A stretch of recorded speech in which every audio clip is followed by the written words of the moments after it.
আশা করি সবাই ভালো আছো, আমিও ভালো আছি। আর আজকে হচ্ছে মঙ্গলবার। এখন থেকে আজকের ব্লগটা শুরু করলাম। এখন ঘড়িতে বাজে 11টা। তো এবার রান্নাঘরে যাব। রান্নাঘরে বলতে কি কি রান্না করব চলো তোমাদের দেখাই। তার আগে দেখিয়ে দিই কি বাজার নিয়ে এসছে। বাজার বলতে আমি বলে গেছিলাম টক দই নিয়ে আসতে, আর এই যে মেয়ের জন্য ব্রেড নিয়ে এসছে।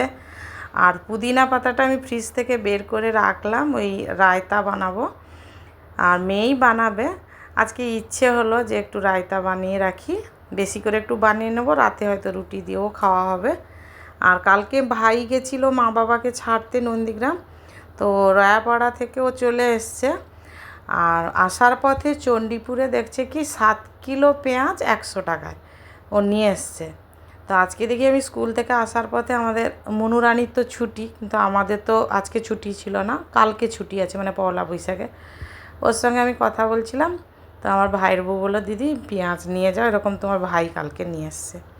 ঠিক আছে, নিয়েও চলে এলাম, ভালো পেঁয়াজগুলো। তারপরে এদিকে দেখো ডালটা সেদ্ধ হয়ে গেছে, আর ফোড়ন দেওয়া হয়নি। আর ঢ্যাঁড়স আলু কেটে রেখেছি, এটা হবে চিংড়ি মাছ দিয়ে তরকারি। মুসুরির ডাল হবে উচ্ছে দিয়ে।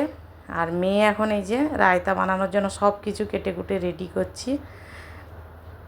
আর মেয়েই বলছে মা ছেড়ে দাও, আমি করে দিচ্ছি। ঠিক আছে, ওর শরীরটা খারাপ, তো যাই হোক আমাকে বলছিল যে মা আমার আজকে ভাত খেতে ইচ্ছা করছে না, তুমি আমাকে না হয় রুটি বানিয়ে দাও। আমি বলি দেখ রাতে না হয় রুটি খাবি, দুপুরে অল্প একটুখানি হলেও ভাত খা। তো ডালটা ফোড়নে দিয়ে দিয়েছি, ডালটা ফুটছে। আর আমি আর ভিডিওগুলো মানে করলাম না, একটু একটু করে তোমাদেরকে দেখিয়ে দিলাম।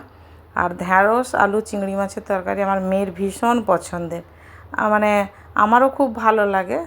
আর আমরা সবাই জানি যে কোনো তরকারিতে একটুখানি চিংড়ি মাছ বললে সেই তরকারির স্বাদটা সম্পূর্ণ আলাদা হয়।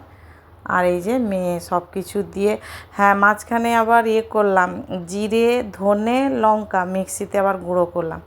আর আমি তো প্রত্যেকটা জিনিস মানে বাজার থেকে নিয়ে এলে দরকার হলে আমি 2 দিন ধরে রোদ খাওয়াবো। তো রোদে দিয়ে রেখেছিলাম, বেশ ভালোভাবে গুঁড়োও হয়ে গেছে। আর এই যে রেড সল্ট দিয়ে মাখিয়ে রেখে দেবে, তারপরে এখন খাওয়া হবে পরে দুপুরে ভাতের সঙ্গে। আমি এদিকে একটা বোতলে কী করেছি, পুদিনা পাতা দিয়ে লবণ দিয়ে, আর লেবুর কথা আর আমার খেয়াল নেই, জল 1 বোতল জল ফ্রিজে ভরে রেখেছি, আমি ওটাই খাবো। এদিকে রায়তা বানানো কমপ্লিট। আর আমার ডাল হয়ে গেছে, কড়াই ধুয়ে আবার আমি এই যে ঢ্যাঁড়স আলুর তরকারিটাও বসিয়ে দিয়েছি। ওই ঢ্যাঁড়সও বলি ভেন্ডিও বলি, যাই হোক একটু ভালো করে ভেজে নিচ্ছি। আর মশলা বলতে পেঁয়াজ আর লঙ্কা বাটায়, আর কিছু মশলা দেবো না। আমার মেয়ে আবার একটুখানি যদি জিরে বাটা দিই সে বুঝতেও পারবে, দিয়ে বলবে খাবো না। আর খারাপও লাগে, বাচ্চার জন্য রান্না করবো আর সে যদি বলে যে না খাবো না, সেটা তো আরও বেশি খারাপ লাগে, কারণ এত কষ্ট করে রান্না করলাম। তো যাই হোক রান্নাবান্না কমপ্লিট। আর কালকের একটু ঝিঙে আলুর তরকারি ছিল, ওটা গরম করে নিলাম। আমাদের খাওয়া হয়ে গেছে। আর এই যে এত গরম, দোতলার ঘরে থাকি তো প্রচণ্ড গরম, তাই ঘরের ভেতরে ওর বাবাকে খেতে দিলাম। আর বিকেলের জন্য একটু তরমুজ আর শশা কেটে রাখলাম। ভালো লাগলে